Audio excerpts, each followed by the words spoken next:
Hi everybody, welcome to the latest in the Ardmore Masterclass series. I'm Paul James, the Account Strategy Director here at Ardmore, and today I am delighted to be joined by our Planning Director, Ed Henderson, who's going to talk to us briefly about getting the brief right as a key part of our planning and delivery process.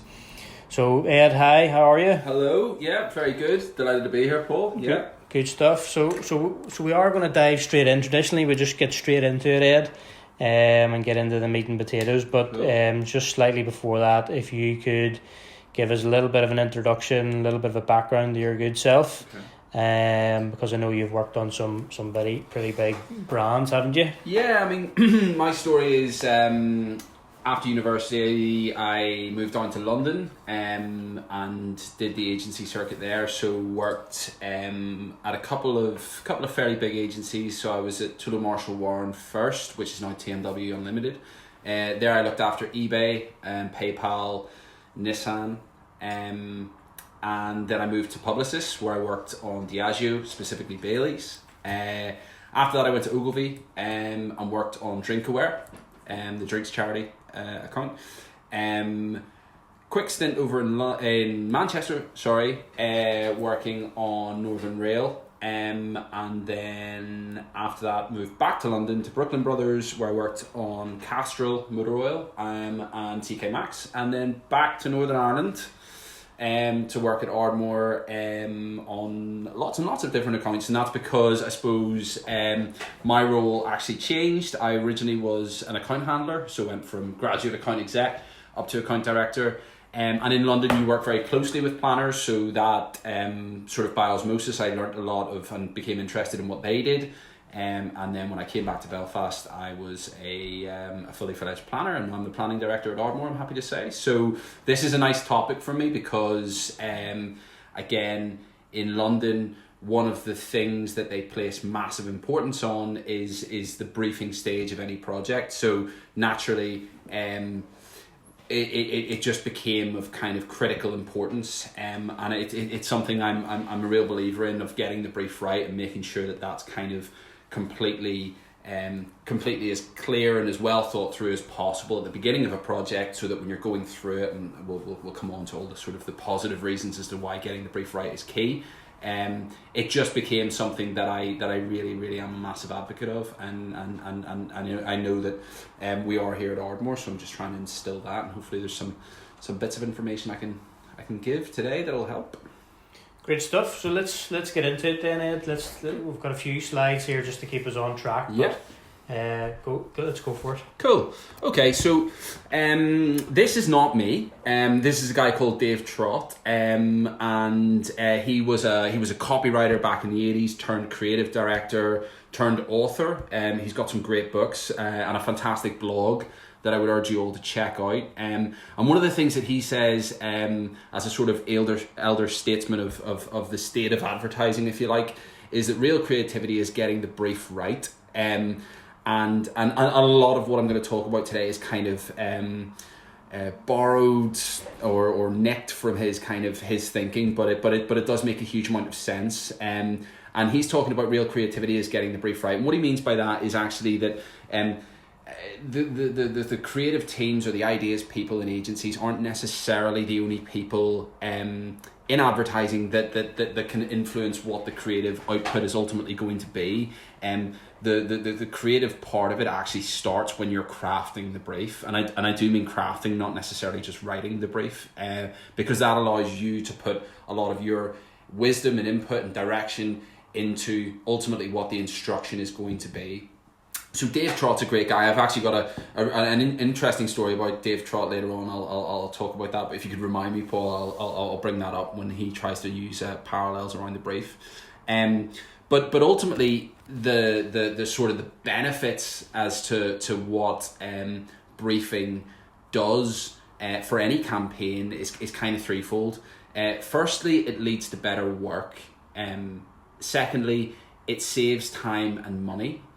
And thirdly, it keeps everyone aligned. So it leads to better work in that the better and clearer the instruction at the start, ultimately the more aligned or the more excuse me, on task people are, so they know exactly what the output or what the challenge is that they need to solve is going to be. It saves time and money because expectations are managed up front. It's kind of, you know where it's going from reading the brief. If the brief is clear and directional enough, then everyone knows where it's going to go. So from a client's perspective, there are no kind of nasty surprises as to I wasn't expecting that or I wasn't expecting this. The brief really should be setting out what that's going to be.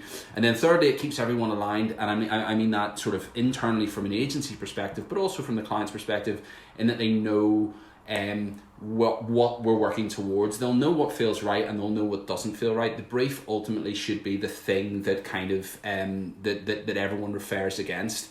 The guy I mentioned earlier, Dave Trott, he had an interesting quote once where he said that the brief is a check that eventually gets cashed. So whoever writes it and whoever delivers that is it's kind of the thing that you need to compare the work against. It's the thing that you need to compare the effectiveness of the campaign against. And I'll come on to why effectiveness is important in the context of a brief as well later on. But that those are kind of the three key things that you need to think about when you're writing the brief as to the benefits of why spending that time doing it is good for business. But in terms of the brief, there's actually two I want to touch on today, because there's two kind of key briefing documents in any project as I see it. And that is A, the client brief, and B, the creative brief. So I just want to break those down for a minute to just sort of distinguish between the two as to what they are. So the first one is the client brief, and what the client brief is trying to do is define the problem that needs to be solved. So normally that's a business objective. We need to sell more of this, or we need to kind of do more of this, or what is the business problem that needs to be solved. And the client brief, I suppose the three kind of key things to think about with a client brief, it's about clarity. So being clear about what's needed, and by that I mean what the objective is. So it's about getting from point A to point B. So we need to sell more cars from this point to ultimately that point. So you know what it is that you're driving towards. Excuse me. Secondly, you got to give us the critical information necessary to complete the task, and I'll break down exactly kind of what those types of things are. It's this third point that's actually really, really interesting and sometimes gets overlooked. The client brief, or the project brief sometimes as it's referred to, is an opportunity to inspire or motivate people to do their best. So it's really, really important that even from that early stage when that's coming across, that it's important that the agency or the supplier or whoever it is that's working on the project is inspired and motivated to understand enough of the business problem to go, right, okay, we really have a sort of a job to do here. And what that means is they'll put their heart into it, and they'll do that as well. So yes, it's functional in that it has to sort of lay out the jobs to be done and all that kind of stuff, but it also has there's an opportunity there to inspire and motivate people to do their best. So I suppose when I talk about the client brief, I've broken it down into sort of a number of sections. And the first one I refer to is kind of the hygiene information. So the stuff that absolutely has to be in there, the sort of the T's and C's, if you like. So we need to know who the client is. We need to know what the product is. We need to know what the budget is going to be, because we can basically sort of, work to whatever that is going to be. We need to know what the deadline is, so when things need to be done by, and mandatories, things like logos and guidelines and things like that. So all really, really basic stuff. But again, back to the point I made earlier about clarity of information. If we know all of that, that's really, really key to make sure that the solution that's put forward hits those types of things. Secondly, then the background on what the sort of the business challenge is. So when I said before, it's about outlining what the problem is. The background really, really helps with that, because what it does is it kind of builds up to what the challenge is. So where you are now as a business, the business challenge that ultimately needs solved, and then sort of External influences around that can be things like the competitor context, if they've released a new product or they're amping up their comms and advertising, those different things that are fighting against your business. Then the key thing is the objectives and the key performance indicators, which is ultimately where you want to be. So if the background is saying where you are now, the objective really needs to set out where you want to be through this piece of work.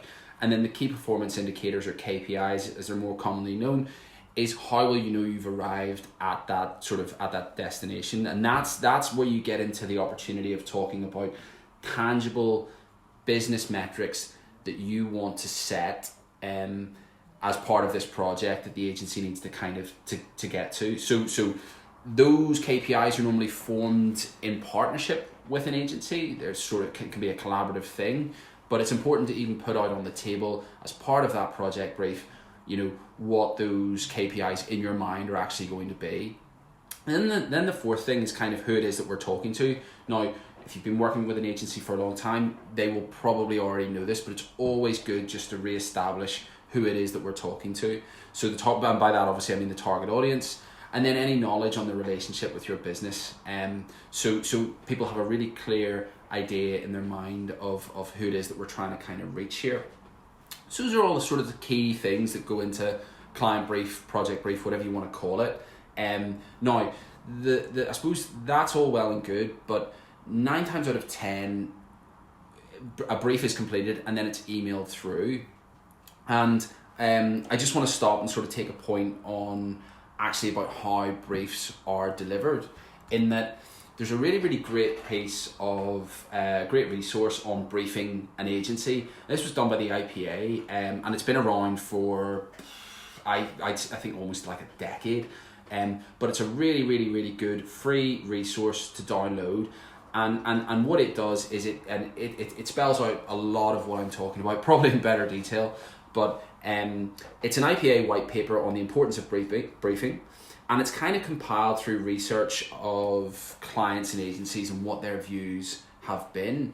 And there's some really, really good statistics in there. And as you can see from the chart on the left-hand side, what it's basically saying is you can write a brief, but the best way to do it is write it, send it through, and then deliver it face-to-face, so that there's no sort of miscommunication of information. There's an opportunity to ask questions at the outset and all that kind of stuff. So by far and away, the best way to deliver a brief for a new project is written and verbal. So occasionally that point kind of gets overlooked. Like once the brief is sort of done, it's off your desk and it's away, sort of thing. But it's really, really, really helpful to follow that through and actually have a sit down with whoever's working on the project and sort of talk it through that way as well. So small point, but really, really crucial kind of one. So that's kind of everything on the client brief that I want to talk about. And then I want to spend maybe more time talking about actually the creative brief, because as planning director, a lot of my time is around writing creative briefs that are ultimately taken from that project brief.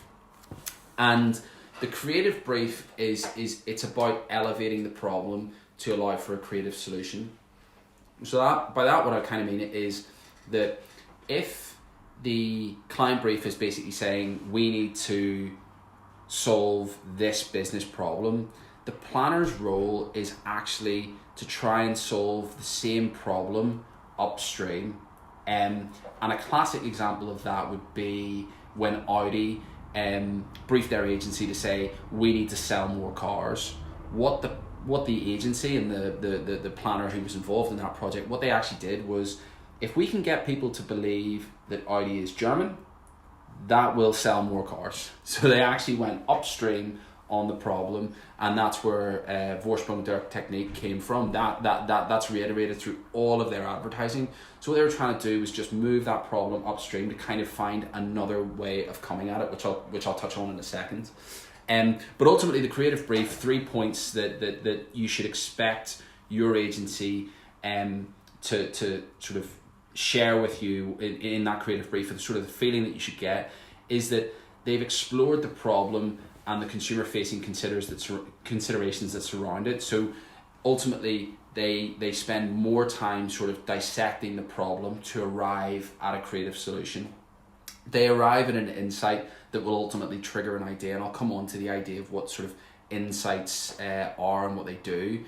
And most importantly, the creative brief is where you start to move from could do to will do. So a lot of time agencies will say we could do this type of thing, we could do that type of thing, but the creative brief is really the point where you're going, right, this is where we're going and this is what we will be doing on this project. So again, as a matter of sort of process, it's really, really, really good behavior between the client and the agency relationship to sit down and discuss that creative brief and ultimately get it signed off, because that's when you're moving from a kind of a looser way to kind of come at things to this is the way we're definitely going to come at it. And the reason for that is that there's multiple ways to come at a problem. There's loads of different solutions to come at a problem, and ultimately it's up to the creative brief to determine which one of those solutions is the sort of the right one to do. A good quote to sort of to sort of illustrate that point is from Albert Einstein. He said, if I had an hour to solve a problem, my life depended on the solution, I'd spend 55 minutes to determine the proper question, and then obviously 5 minutes to sort of solve the problem. So the process of, between the project brief and the creative brief is really, really about exploring the problem in more detail, the variables and the sort of the macro context that surrounds that problem, so that ultimately all the different facets, and that can give you a better solution to pick, a more effective solution to pick and go after. So that's really I suppose that's kind of the purpose of planning. It's to sort of to elevate the project brief and ultimately arrive at a kind of an optimum solution. And the second part to why it's important in this day and age is that in today's world we have a sort of the public have kind of like a skepticism around advertising. So it's the creative brief is about as much about creative impact as it is about relevant placement. So we're not necessarily working in a place where in the 80s or even before that it was a case of someone coming on your television and telling you this is the thing you have to buy. People are a lot more sort of savvy to brand messages and things like that. So advertising really, really needs to kind of appeal to them. It's got to have impact. It's got to be saying something, and it's also got to be in the right spaces and places where they get media, get content, that type of thing as well. So really your creative brief needs to lend to that as well. So ultimately, how do we kind of get to the best creative brief, and how do we look at all these different facets of a problem? And I suppose the main answer is really around research. So this is kind of a way of just sort of showing all the different sources that an agency should be looking to for the right answers to feed into a creative brief. So you'll have theory. You'll have lots of book research, you'll have white papers, you'll have companies that you kind of coordinate with and do primary research with. In this day and age, in sort of the digital world, you'll have lots of analytics that you can look at to tell you what consumers are doing and what they're getting. Google Analytics, Google Think is a great resource for briefs. Focus groups, if you have the time and budget. And then obviously things like just what's happening in the press, what other brands are doing, conferences, things like that. All that stuff needs to go into the blender and ultimately kind of feed into your brief. And the reason you sort of start broad in all these different sort of touch points is that you really want to narrow the solution down to kind of to a sort of a single point, or as what we would refer to it commonly is an insight. And what the insight effectively is the human emotion we can leverage to deliver our message. So what I was saying about earlier, this idea that taking the problem upstream from selling cars to Audi is German, the insight was sort of born from a lot of research, and that's the way you take the sort of the problem upstream. So again, just a couple of examples of what an insight is on some famous campaigns in the past. We had the Dove campaign, which is really, really famous, and ultimately they were losing out on a lot of market share. So what they did was a huge piece of research that kind of went out with women across the world, like, I think it was 20 different countries or something like that. Sorry if that's not 100% accurate. But ultimately what they realized was when they asked people about their sort of their self-image, the words that were coming back were things about average. I feel sort of average. I don't necessarily like the way that I look. So the common sort of thread there was actually that yes, they needed to sell more of their product to get to a place, but what the agency was trying to say, that actually if you can inspire confidence in people, then the bars of soap will sort of sell themselves. So the insight from that was that real beauty is around confidence, and sort of the rest is kind of history, because you'll notice that a lot of the Dove campaigns, a lot of successful Dove campaigns have that very much at the core. So once you land a great insight, then you don't really need to change it if it's working for you. So that's a classic example from Dove. Another good one is Nike, and obviously this one is interesting because this was from way back in the 80s. The insight being everyone has the potential to be an athlete, and they were actually losing market share to, I think, Reebok at the time, and they couldn't really understand why. But at the time, sports brands weren't really lifestyle brands. They were more creating kind of equipment for sport and running and all those different types of things. So again, a piece of research told them that there was this idea of what they coined the term the everyday athlete, and that was that people were buying sports products just to go for a jog themselves, or just because they liked the way that they looked, they were fashionable and cool, that type of thing. So they honed this idea of people buying products, sporting goods products, just to kind of wear them as a sort of a statement. And they took that level on, and the insight was everyone has the potential to be an athlete. And then the agency expression of that was actually just do it. So, and again, that sort of the rest is history on that one. So that was then sort of taking this problem and kind of going upstream and finding a different way to come at it and ultimately make it work for them. And the third and final one that I've got is The Economist, and I've got this one in here just because I actually love the I love the ad. The sort of, I think this ran in Press and Outdoor. And this is from the 80s. This was around the time of sort of yuppie culture, and the subscription base for The Economist was really starting to drop, and they were actually having a bit of a problem around that. So what the agency did was they looked at the state of the nation in the UK, and this was around the time of yuppie culture, when a lot of people wanted to be seen to be the smartest person in the room.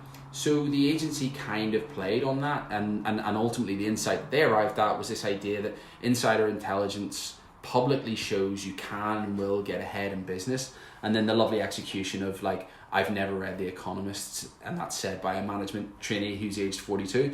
So it was this idea that you're missing out whatever is in this magazine, and then by default the subscription base kind of went through the roof, and that's another great success story. But it's a great success story because they found sort of a different way to solve the problem, rather than just pushing advertising and showing what the features were.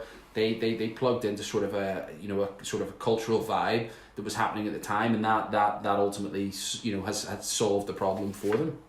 So that's kind of without going into massive detail of what's actually in a creative brief. It's more trying to say this is why it's important, and this is certainly the way here at Ardmore we try and think about the creative brief, and ultimately where we can take campaigns.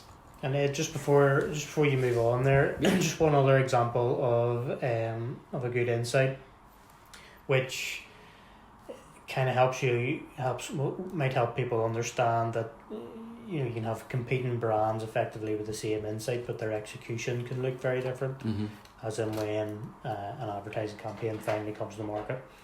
So historically in cat food, pet food sort of markets, the insight really has been that people tend to treat their cats like humans or like they're part of the family.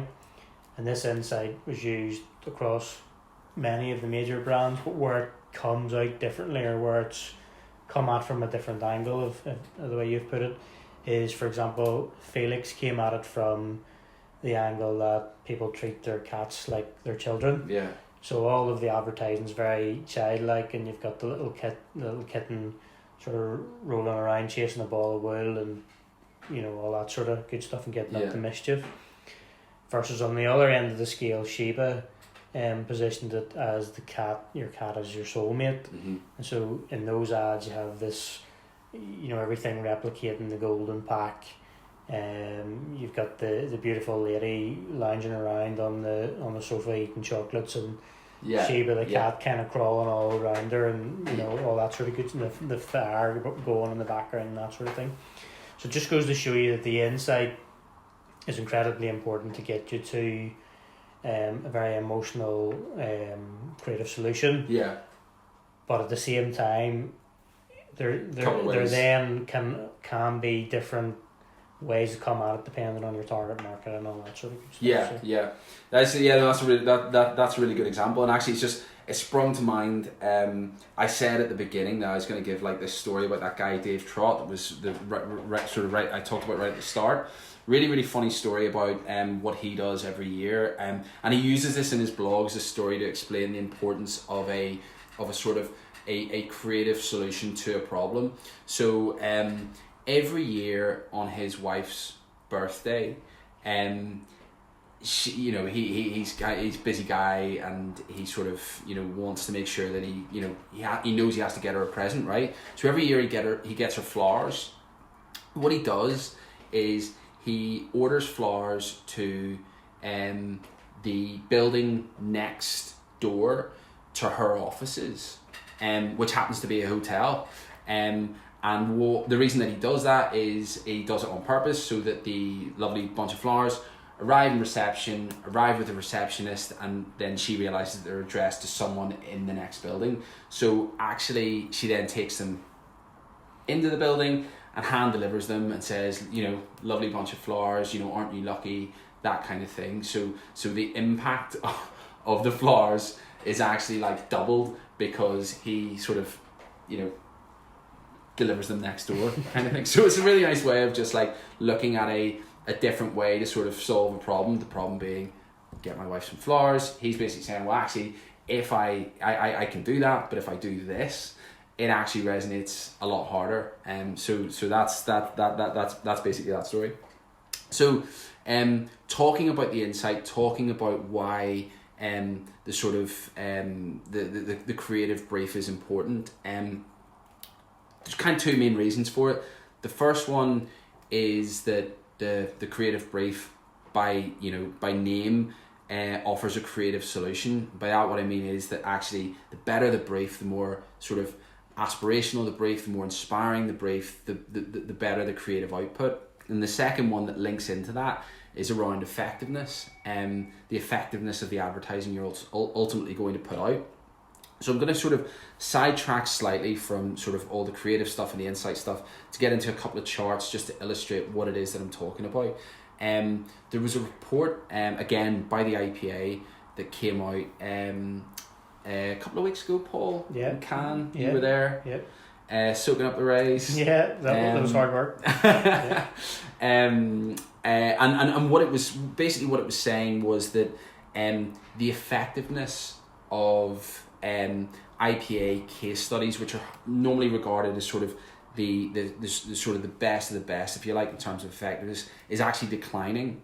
And there's a number of reasons for that, but one of the key things is that they feel like the link between a really, really solid creative solution and an effective campaign is starting to weaken.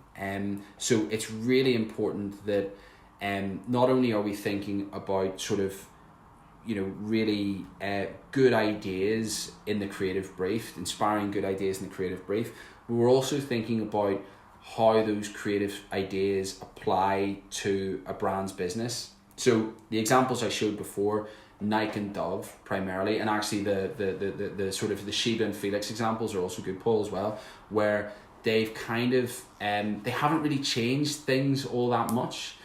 Broadly speaking, the sort of the end goal is always the same. So the creative solution, albeit changing in execution, whether what it is that they're trying to say and where they're trying to go, is kind of always the same. And that's important because you've got bigger ideas work better for the long term, as opposed to a big idea in a sort of a short term tactical campaign, which I'll come on to explain now. So what the IPA say is there's kind of there's two things you need to consider in any sort of advertising strategy for your business, your brand, and that is sort of the brand building element of it, which is this sort of reddy orange line that sort of moves up, and then the yellow line, which is sales activation. So the sales activation stuff is the sort of the price and product led stuff that you normally do more of over time, but that always has to be underpinned by this longer term brand building stuff as well. And ultimately that is kind of the most effective way to look at, if that chart is effectively 12 months of activity, you'll have one piece of brand building activity running throughout that time, and then these shorter bursts of sales activation stuff. And the effectiveness of those two things working together is the thing that ultimately kind of grows business. So that's the way that the IPA kind of look at sort of business growth through advertising communications. But the IPA report from Cannes that I'm talking about is basically trying to show that you've got this show of declining effectiveness of all IPA case studies. The reason 2008 is kind of highlighted there is because obviously 2008 was around the time the recession hit, and advertising was one of those industries that started to take a hit in terms of where budget was going, the availability of budget, and what we could do with that budget. So that's not to say ultimately it's the only reason, but if you couple that chart with this one, it's also saying that in 2008 there was this thing, the rise of short-termism, which is ultimately those yellow spiky lines that I showed on the chart earlier. Campaigns started to sort of be more about the sort of the short-term impacts on stuff. And why that links back to creativity is, as I said before, the big ideas work best to build brand, and then ultimately your short-term activation campaigns fall out of what the creative solution for the big brand building stuff was.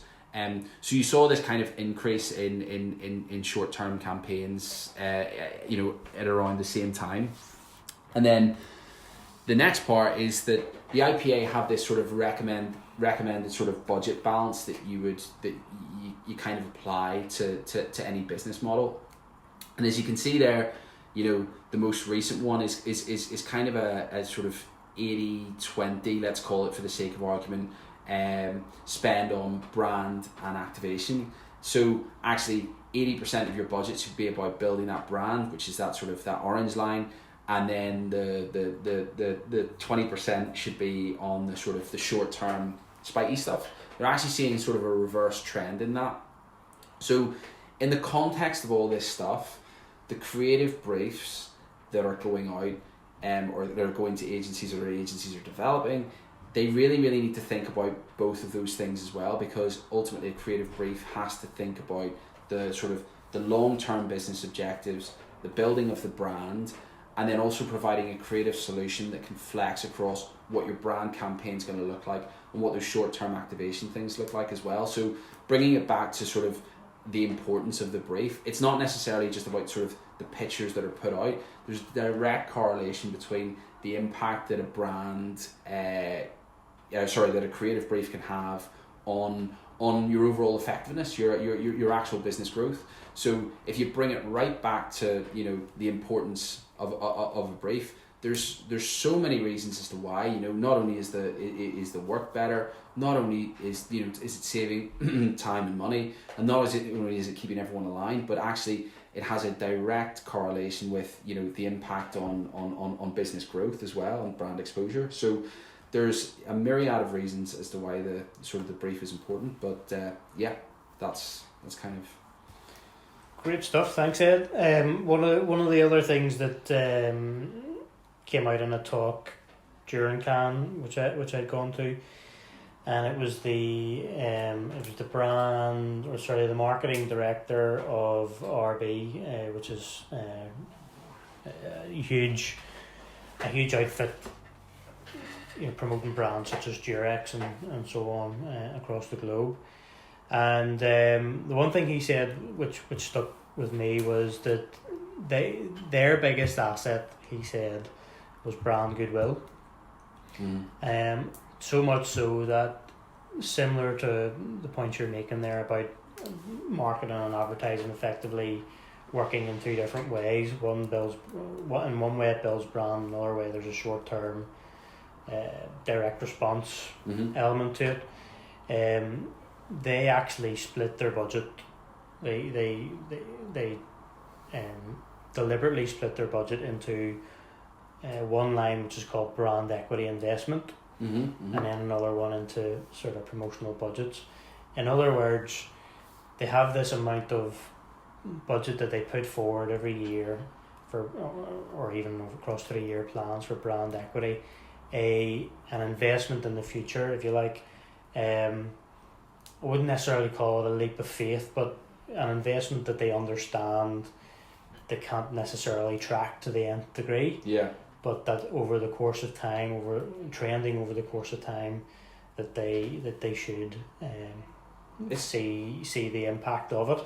And I think that's one of the other factors in this kind of trend of it dropping down from around 2008, 2010, is at around about that time the internet really blew up. So Facebook came on track at that point. Yep. And Google Ads really started to dominate at that stage, and the temptation and attraction to being able to track every penny and attribute every penny to an effect actually leads you down a path which is counterproductive, because you're led down this direct response path instead of making vital investments in brand growth. Yeah, and it's not the one thing. Like, it's not that you have to, those are all good things. Facebook advertising,